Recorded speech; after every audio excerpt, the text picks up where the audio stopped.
नमस्कार दोस्तों, आप सभी लोगों का इस लेक्चर वीडियो में स्वागत है। हम लोग डिस्कस कर रहे थे मल्टीपल डिस्क्रिमिनेंट एनालिसिस के बारे में। आज हम जो डिस्कस कर रहे हैं interpretation of multiple regression analysis. जो पिछले लेक्चर पे हमने अपना टू ग्रुप डिस्क्रिमिनेंट एनालिसिस को एनालाइज किया था, उसका जो इंटरप्रिटेशन है वो हम करते हैं। देखिए, सबसे पहले दोस्तों ये जो हमारी केस स्टडी है इसमें जो हम देख रहे हैं कि टोटल 40 हमने केसेस लिए हैं और ये 100% है। इसके बाद जो सेकंड जो हमारा ग्रुप है, ये ग्रुप स्टैटिस्टिक्स, इसको हम इंटरप्रिटेशन करते हैं कि जो लोग बाइक लेते हैं उन्होंने 100 में से मीन जो स्कोर दिया है वो 69, और जो परचेजर हैं और जिन्होंने को नहीं खरीदनी है उन्होंने ड्यूरेबिलिटी को 31। तो ये सिग्निफिकेंट डिफरेंस है या नहीं है, ये हम एनोवा टेबल से देखेंगे।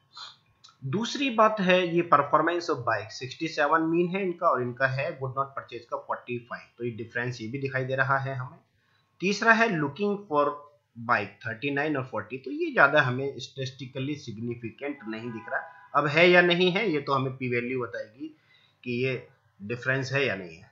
और ये दोस्तों स्टैंडर्ड डेविएशन, जैसे कि हम जानते हैं, जो मीन वैल्यू से जो इंडिविजुअल ऑब्जर्वेशन कितना डिस्पर्स हो रहा है, ये डिस्पर्सनेस के बारे में हमें स्टैंडर्ड डेविएशन बताता है। ठीक है, तो यहाँ दो तो हमें देखिए मीन में ज्यादा डिफरेंस आ रहा है, बाकी तीसरे वाले लुकिंग फॉर बाइक में ज्यादा डिफरेंस नहीं है। चलिए अब हम बात करते हैं, ये देखिए ये जो हमने एनोवा टेबल से निकाला, ये जो आया है हमारे पास, दो वेरिएबल तो हमारे पास सिग्निफिकेंट है, लेकिन ये वाला जो थर्ड वेरिएबल है ये सिग्निफिकेंटली स्टैटिस्टिकली सिग्निफिकेंटली कंट्रीब्यूट नहीं कर रहा है डिपेंडेंट वेरिएबल को डिस्क्रिमिनेट करने के लिए कि वो बायर है या नॉन बायर है। तो ये दो ही वेरिएबल, ड्यूरेबिलिटी और परफॉर्मेंस, वैसे बहुत सारे वेरिएबल हो सकते हैं लेकिन हमने क्योंकि तीन ही वेरिएबल लिए हैं स्टडी को समझाने के लिए, तो ये वाला वेरिएबल जो है स्टैटिस्टिकली सिग्निफिकेंट नहीं है, दो ही वेरिएबल है। और ये जो है हमारी एफ वैल्यू आई है और ये विल्क्स लैम्डा। ये बेसिकली विल्क लैम्डा क्या होता है, ये बैडनेस ऑफ फिट होती है। जैसे हमारी एक गुडनेस ऑफ फिट होता है, उसकी वैल्यू 1 के आसपास होना चाहिए तो हम कहेंगे डेटा हमारा अच्छा है। और अगर डेटा कम होता है गुडनेस ऑफ फिट में तो हम कहेंगे कि डेटा ठीक नहीं है। ऐसे विल्क लैम्डा में ये बैडनेस ऑफ फिट, इसमें जितनी वैल्यू हमारी 0 के आसपास होगी वो डेटा हमारा ज्यादा डिजायरेबल होगा। ये देखिए विल्क लैम्डा की वैल्यू बहुत ज्यादा है, ये डिजायरेबल नहीं है, ये कम डिजायरेबल है, और सबसे ज्यादा डिजायरेबल हमारा ये है 0.432 ड्यूरेबिलिटी। ठीक है, चलिए एक बार स्कोर चेक कर लेते हैं। देखिए जैसे ये हमारे पास आया, एक बेसिकली है क्या, कंपेयरिंग मीन कर रहे हैं परचेजर और नॉन परचेजर के बीच में तीनों वेरिएबल को लेके। तो इसको हम कैसे कर सकते हैं, देखिए एनालाइज और ये कंपेयर मीन्स में टू इंडिपेंडेंट सैंपल लेके, और ये जो था पोटेंशियल बायर को हमने ग्रुप में रखा। दो ग्रुप है इसका, एक तो पहले को हमने 2 और दूसरे को हमने पहले को 1 और दूसरे को 2 टिक किया था। और ये तीनों वेरिएबल को हमने टेस्ट वेरिएबल में लिए, और ऑप्शन में इसमें कुछ नहीं करना है, बस केवल हमारे पास अब टेबल आ जाएगी। ये देखिए ये वाली टेबल हमें इंटरप्रेट करना है। तो देखिए ये वाला जो था ये भी हमारा सिग्निफिकेंट है ड्यूरेबिलिटी, और परफॉर्मेंस भी सिग्निफिकेंट है बिकॉज पी वैल्यू हमारी 0.05 से कम आ रही है, लेकिन ये नॉन सिग्निफिकेंट है। ठीक है, और ये नॉन सिग्निफिकेंट देखिए जैसे भी हम देखते हैं हम लोगों ने अभी किया था, तो ये उसमें भी नॉन सिग्निफिकेंट आ रहा था, तीसरा वाला 0.747। ठीक है, और अभी जो हमने कंपेयरिंग टू मीन्स जो की थी वो शायद सबसे नीचे आ गया हमारा। ये देखिए इसमें भी हमारे पास जो है 0.747। ठीक है, तो इस तरीके से जो है ग्रुप स्टैटिस्टिक्स के थ्रू हमने ये जो है अपना test of equality group means के थ्रू हमने ये मान लिया कि टी टेस्ट और जो ये एनोवा है एक तरीके से जो हमने लगाया था ये सेम ही चीज है। ठीक है, इसमें कोई प्रॉब्लम नहीं। इसके बाद आ जाते हैं हम जो कोवेरियंस मैट्रिक्स, नहीं पहले आएंगे pooled within group matrix. जो pooled within group matrix है वो क्या बताती है, इसको भी समझ दोस्तों। ये जो pooled within group matrices हैं ये बेसिकली कोवेरियंस के बारे में बता रही है। ड्यूरेबिलिटी का जो कोवेरियंस है वो 285.50 है। कोवेरियंस मतलब जैसे वेरिएंस तो हम एक वेरिएबल के लिए लेते हैं और कोवेरियंस हम जो लेते हैं वो रॉ डेटा के लिए होता है। जब उसको स्टैंडर्ड फॉर्म में बना देते हैं तो उसी को हम कोरिलेशन कहते हैं। जैसे देखिए ड्यूरेबिलिटी का 1 हो गया, फिर ड्यूरेबिलिटी का परफॉर्मेंस के साथ जो कोरिलेशन है वो 0.15, और ड्यूरेबिलिटी का लुकिंग के साथ जो है कोरिलेशन वो 0.398। ठीक है, तो ये बेसिकली कोवेरियंस और कोरिलेशन एक ही चीज है। कोरिलेशन हमारा स्टैंडर्ड फॉर्म में होता है और कोवेरियंस जो है हमारा अनस्टैंडर्ड फॉर्म में रॉ डेटा के थ्रू हम कोवेरियंस निकालते हैं। अब ये जो परचेजर के लिए सेम देखिए, ये तो हमारा ओवरऑल था, ये हमारा है पोटेंशियल बायर जो है हमारे परचेजर और वुड नॉट परचेज। इनके लिए हमारा जो है कोवेरियंस जो देखिए ये पहला आ रहा है 439 और दूसरे वाले का 78 और लुकिंग ऑफ द बाइक के लिए 124।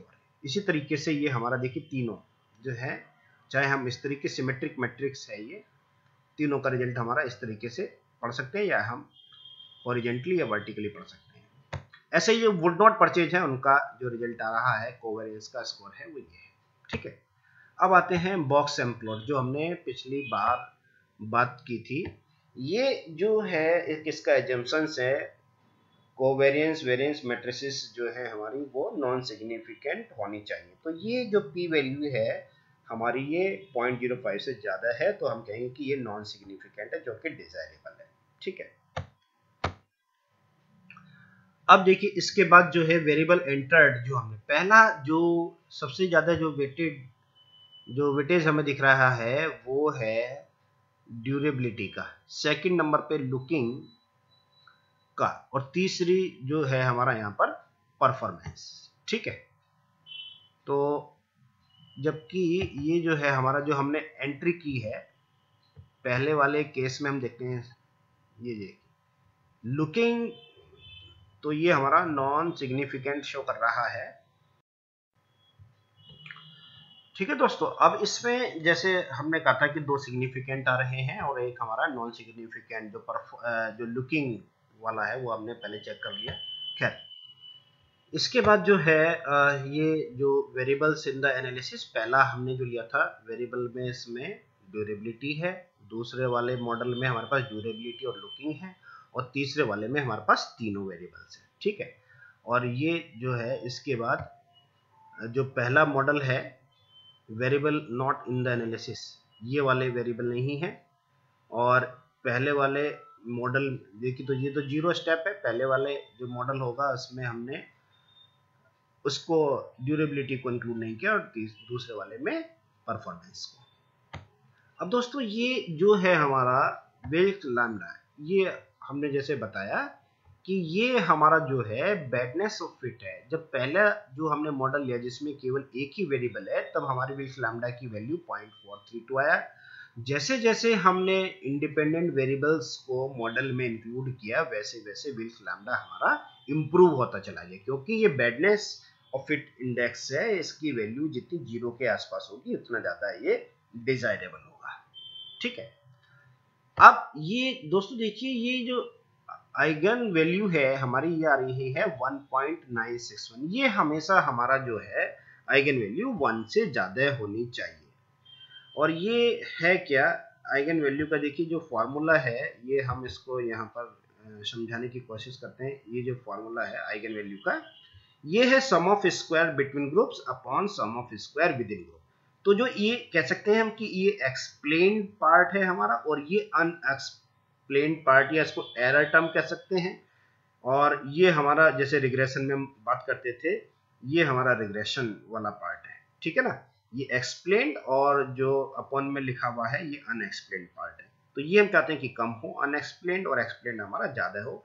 अब इसकी ये वैल्यू आई कैसे है, ये जो है 1.961, इसको हम समझते हैं क्योंकि अभी तो इसमें कोई वैल्यू ऐसी दी नहीं है जिसके थ्रू हम निकाल सकें, लेकिन इसमें एक बार अगर हम रिग्रेशन एनालिसिस लगाएं तो उससे हम ये वैल्यू निकाल सकते हैं। देखिए ये जो डिपेंडेंट में मैंने परफॉर्मेंस को, हालांकि नॉमिनल डेटा है हमें नहीं रखना चाहिए, लेकिन चूंकि हमारा पर्पज यहाँ पर रिग्रेशन एनालिसिस परफॉर्म करना नहीं है, केवल जो sum of square between group और sum of square within group को निकालना है। और ये यहाँ पर स्टैटिस्टिक्स प्लॉट्स कुछ नहीं चाहिए, केवल हमें बस वैल्यू चाहिए अपनी। एंटर, स्टेप वाइज कर देते हैं। ये देखिए अब ये जो हमारे पास मॉडल समरी आई है इसकी, ये देखिए तो ये है 5.678 और जो लास्ट वाला जो मॉडल है, क्योंकि तीनों को मिला के हमारी वैल्यू आई थी 1.9 समथिंग। ठीक है, अभी हम चाहें तो विल्स लैम्ब्डा की वैल्यू यहाँ से देखें। ये तो फर्स्ट मॉडल, ये जो वैल्यू है हमारी आइगन वैल्यू देखिए 1.961। ठीक है, अब ये वैल्यू आई कैसे है ये भी हम निकालते हैं। अभी जैसे हमने एनोवा टेबल यहाँ निकाली थी, एनोवा टेबल, ठीक है, रिग्रेशन करके। अभी देखिए कैलकुलेटर का यूज करके ना हम इसको निकाल सकते हैं। जो थर्ड वाली वैल्यू है ये है 6.623 ये एक्सप्लेन्ड पार्ट है, और जो अनएक्सप्लेन्ड पार्ट है रेजिडुअल ये है 3.377। ठीक है, ये आ गया हमारा, ये आ गया 0.196। और यहाँ हम चेक कर लें जो आइगन वैल्यू थी 1.96। ठीक है, तो ये वैल्यू 1.961 हमने इस तरीके से निकाली। अब दोस्तों ये जो इसके बाद हम देख रहे हैं ये कैनोनिकल कोरिलेशन। क्या है कैनोनिकल कोरिलेशन? हमें ये बताता है कि हमारा जो डिस्क्रिमिनेंट फंक्शन स्कोर है वो कितना स्ट्रोंगली एसोसिएटेड है ग्रुप मेंबरशिप के साथ। ठीक है, और ये बेसिकली हमें क्या बता रहा है, correlation between the weighted linear और जो मल्टीपल प्रेडिक्टर हैं उनके साथ इनका कोरिलेशन कैसा है। तो जितना अच्छा होगा उतना ज्यादा डिजायरेबल होगा हमारे स्टडी के लिए। तो ये 0.814। ठीक है, अब ये जो है हमारा कैनोनिकल स्कोर, ये देख लीजिए जरा यहाँ पर, ये इसका फॉर्मूला है लैम्डा। तो ये तो अभी हमने निकाला था ये देखिए हमने निकाला था 1.96। ठीक है, अब इसका स्कोर भी हम निकाल लें इस फॉर्मूले से। तो जो फॉर्मूला है हमारा, इसको पहले हम स्क्वायर रूट में लेते हैं, और स्क्वायर रूट में लैम्डा की जो वैल्यू अभी आई थी हमारे पास 1.9961 और डिवाइडेड बाय 1 प्लस है ना, तो उसको डायरेक्टली हम कर लेते हैं 2.961। ठीक है, और इसको हमने इक्वलिटी कर लिया, और इसका जब हमने स्क्वायर रूट लिया तो ये आ गया 0.8। देखिए ये हमारा आ गया 0.814। तो ये देखिए हमने यहाँ पर 0.814 अप्रोक्सीमेटली ये हमारा जो कैनोनिकल कोरिलेशन है वो हम इस तरीके से आइडेंटिफाई कर सकते हैं। तो ये वैल्यू हमारी ज्यादा होनी चाहिए 1 के आसपास। तो ये ठीक है, डिजायरेबल है, अच्छा कोरिलेशन है जो हमारा वेटेड लीनियर और जो हमारे जो मल्टीपल प्रेडिक्टर्स हैं उनके बीच में। ये भी हमें पता चल गया विल्स लैम्ब्डा जो आया है हमारा 0.338 जो आ गया था। अभी हमने पिछले वाली टेबल में भी देखी थी, तीनों जो मॉडल के तीनों जो नंबर ऑफ वेरिएबल्स को इंक्लूड किया था, तब उसके बाद हमारा विल्स लैम्ब्डा इतना आ गया था। स्टैंडर्डाइज्ड जो कैनोनिकल डिस्क्रिमिनेंट फंक्शन है ये हमें ये बता रहा है, हालांकि इसको इंटरप्रिटेशन के लिए हम जो स्कोर के लिए तो इसको यूज करते हैं कैनोनिकल डिस्क्रिमिनेंट फंक्शन कोएफिशिएंट को, लेकिन इसको जो है हम इसलिए यूज करते हैं कि किसका कंट्रीब्यूशन इसमें हमें ज्यादा नजर आ रहा है, जैसे 0.941, 0.423 और ये जो है -4.73। तो मतलब जो वेटेज दे रहे हैं लोग पहले ड्यूरेबिलिटी को, फिर परफॉर्मेंस को, फिर उसके बाद लुकिंग को, और ये भी जो रिजल्ट है हमारे मोर और लेस देखिए इसमें भी सेम है। खैर, अब हम बात करते हैं इसका सबसे बड़ा, ये बेसिकली हमारा मॉडल है, और मैं इसको देखिए इस तरीके से भी अगर करना चाहूँ, मैं एक इसको अभी जो हमारे पास नोट पैड है ये देखिए, इसको मैं नोट पैड के थ्रू इसको एक्सप्लेन करने की कोशिश करता हूँ कि जो हमारा अभी ये जो मॉडल आया है ये है मॉडल। देखिए बेसिकली माइनस, मैं इसको यहाँ पे लिख देता हूँ, ये जेड माइनस जो जेड है, देखिए जेड इक्वल टू, चलिए थोड़ा इसको नीचे करते हैं, ये जो है यहाँ पर देखिए जेड इक्वल टू, और ये जो वैल्यू आई है हमारी इसकी -0.3021 -0.3021 3021 और प्लस, ये प्लस है, और इसके बाद जो वैल्यू आई है हमारी वो है, यहां से हम लेते हैं, देखिए ये ड्यूरेबिलिटी है 0.056 प्लस 0.056 और मल्टीप्लाई ड्यूरेबिलिटी प्लस हम लेंगे ये दूसरी जो वैल्यू है, देखिए ये है 0.026 प्लस परफॉर्मेंस, ठीक है, 0 प्लस 0.026 और मल्टीप्लाई परफॉर्मेंस, ठीक है, और ये माइनस में आ रही है, हमारे माइनस में है वैल्यू माइनस 0.030 माइनस 0.030 और इसको मल्टीप्लाई करना है लुकिंग। तो दोस्तों ये हमारा जो है फाइनल मॉडल है, और इसी मॉडल में हम इंडिविजुअल की वैल्यू रखने के बाद हम जो है किसी भी पर्टिकुलर जो हमारा बायर होगा या नहीं होगा, इसी फॉर्मूले से हम कर सकते हैं। अब ये देखिए जरा, मैं इसको अब यहां पर समझाने की कोशिश करता हूं। अच्छा, पहले इसमें हम ये एक चीज और समझ लें, ये तो हो गया हमारा फाइनल मॉडल। अब हम देख रहे हैं कि जिनकी वैल्यू 1.365 से ज्यादा है वो हमारे जो हैं बायर होंगे, और जिनकी इससे कम है वो बायर नहीं होंगे।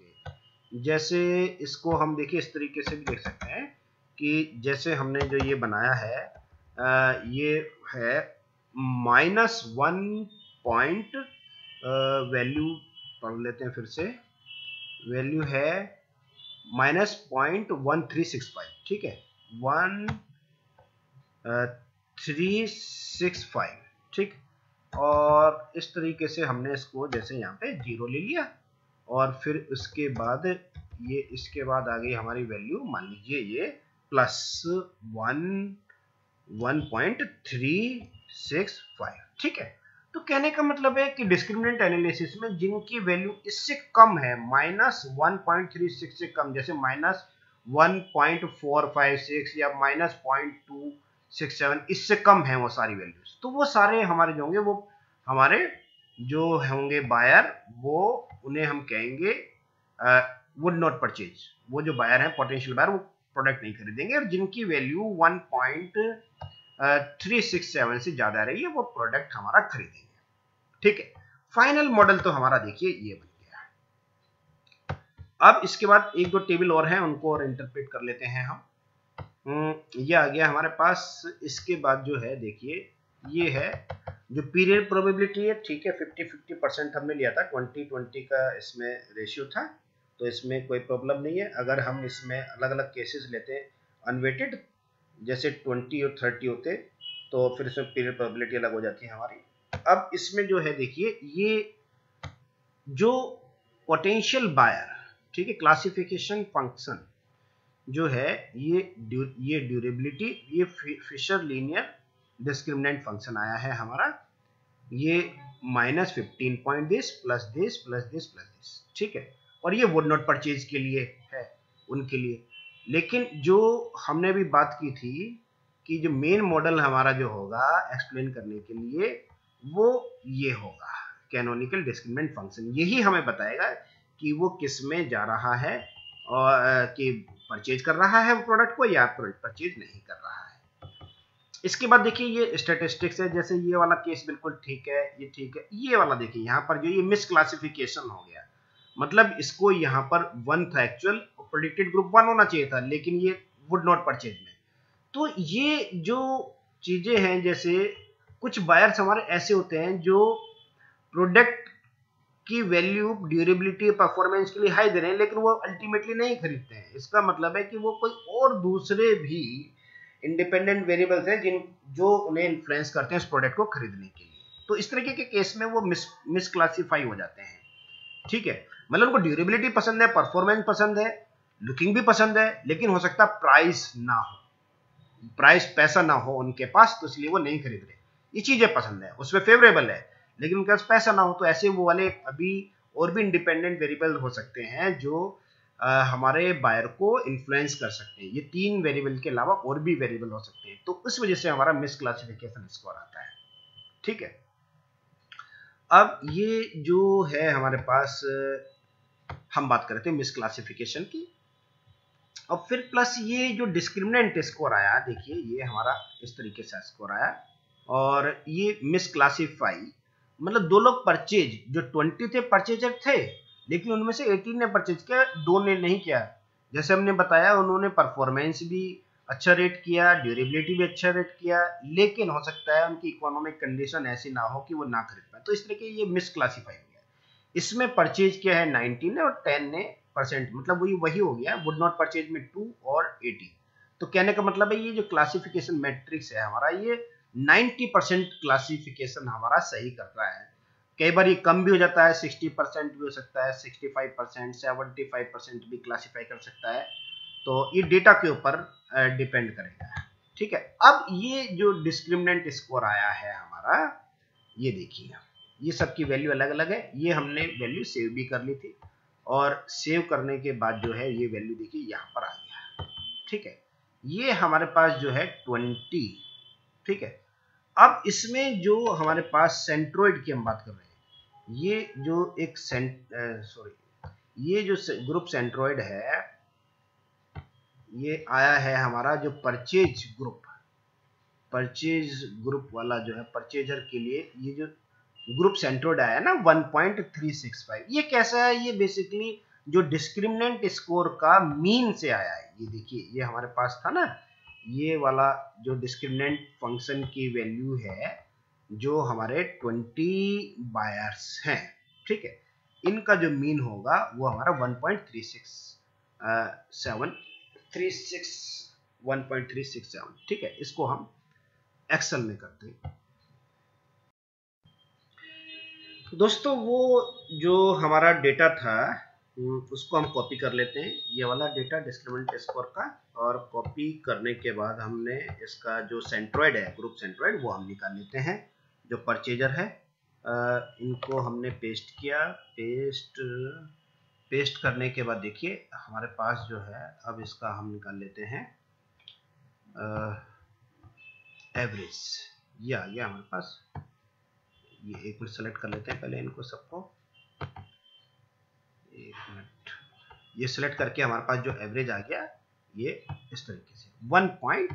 ये देखिए 1.67, मतलब लगभग 1.65 आया, और हमारा जो यहाँ पर आ रहा था, ये आ रहा था 1.65। हाँ तो ठीक है, ये भी हमारा 1.65 आ रहा है। जो दूसरा ग्रुप है जो वुड नॉट परचेज, उनका माइनस में आ रहा है, तो उसको भी हम चेक कर लेते हैं कि क्या उनका स्कोर माइनस में है। ये देखिए ये जो है माइनस का स्कोर आ रहा है इनका सबका। ठीक है, इसको हमने कॉपी किया एक्सेल में, और इसको यहाँ पर जो है 20 जो केसेस थे हमारे वुड नॉट परचेज वाले, उनको हमने यहाँ पर पेस्ट किया, और उनका भी हमने मीन निकाला। और मीन निकालने के बाद ये देखिए फॉर्मूला हमने लगाया एवरेज वाला, तो ये आगे देखिए -1.362, अप्रोक्सीमेटली वही है। ठीक, तो इस तरीके से हमने ये वैल्यूज निकाली।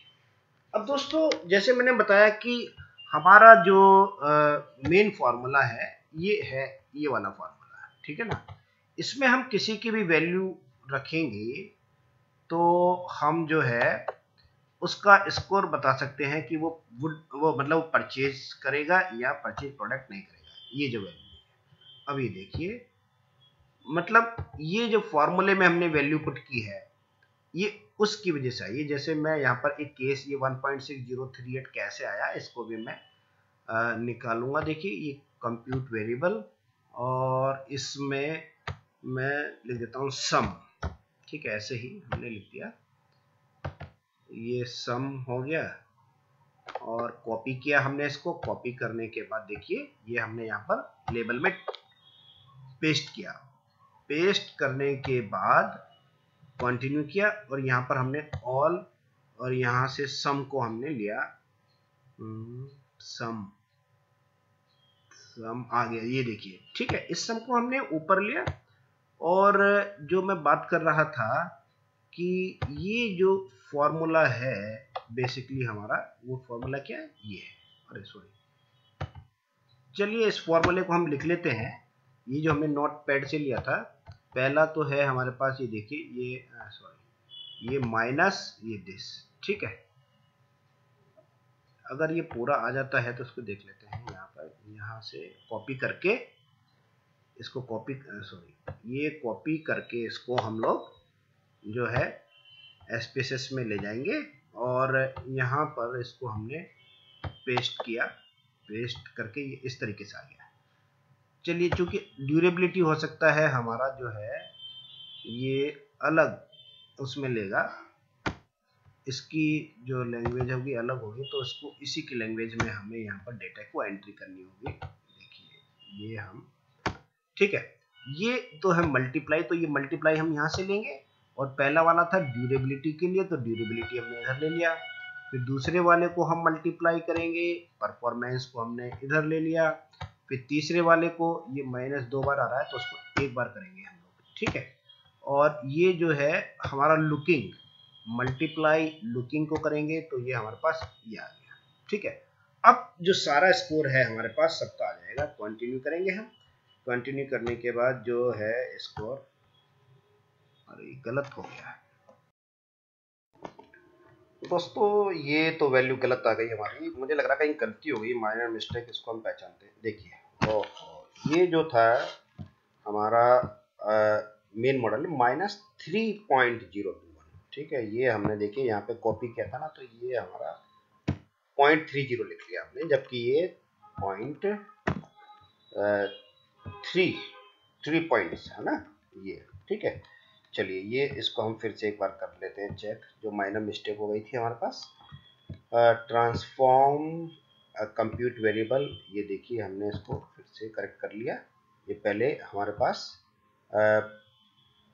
0.3021 था, 0.0321। अब देखिए इसको हमने करेक्ट कर लिया, और करेक्ट करने के बाद देखिए यहाँ पर मैंने एक नया वेरिएबल क्रिएट कर लिया है, सम1। हो सकता है छोटी मोटी इसमें एरर आ जाए, लेकिन फिर कोशिश होगी कि शायद वैल्यू जो है हमारी मोर और लेस ठीक आए। कंटिन्यू किया, कंटिन्यू करने के बाद ओके, और ओके करने के बाद देखिए हमारे पास ये जो रिजल्ट आ गया वो ये आ गया, मोर और लेस सेम आ रहा है वैसे, ठीक है ना। देखिए ये सारा वैल्यू हमारे पास आ गई, ठीक। तो इस तरीके से निकाल सकते हैं। कहने का मतलब है कि जब हम किसी भी पर्टिकुलर इंडिविजुअल का स्कोर इस इक्वेशन में रखेंगे, इस वाले इक्वेशन में, तो हम प्रेडिक्शन कर सकते हैं उसका ड्यूरेबिलिटी का स्कोर कितना है, उसका परफॉर्मेंस का स्कोर कितना है, और इसका लुकिंग का स्कोर कितना है। वो जब पुट करेंगे तो हम बता देंगे कि वो प्रोडक्ट खरीदेगा या प्रोडक्ट नहीं खरीदेगा, ठीक है। तो इस स्कोर को चाहें तो हम एक बार और कैलकुलेटर से भी निकाल सकते हैं। देखिए, कैलकुलेटर से निकाल कर भी देख सकते हैं कि ये हमारा स्कोर सही आ रहा है या नहीं। इसमें देखिए, ये जो था हमारा पहले माइनस 3.021, ठीक है ना, यही तो है हमारा। एक बार चेक कर लीजिए इसको, -3.021, फिर है 0.056। ये देखिए, मान लीजिए पहला है हमारा, इसी का स्कोर हम निकाल रहे हैं, और इसको हमने प्लस किया 0.0 कितना था, इसको एक बार और चेक कर लेते हैं हम, 0.056, और इसको मल्टीप्लाई किया हमने, देखिए 76 से, इसका 76 स्कोर था, तो ये 76 आ गया, और फिर प्लस पॉइंट, अब इसको देखें दूसरा वाला वैल्यू कितना है, 0.026 इंटू मल्टीप्लाई किया हमने 84 से, ये आ गया 84, और फिर माइनस किया, क्योंकि माइनस में हमारी जो वैल्यू है वो है 0.03, माइनस 0.03 इंटू लुकिंग की जो है, बाइक की लुकिंग इनको कैसी लगी है उसकी वैल्यू उन्होंने इस तरीके से दी है, तो हमारे पास 1.67, देखिए ये लगभग वही आ रहा है, ठीक है।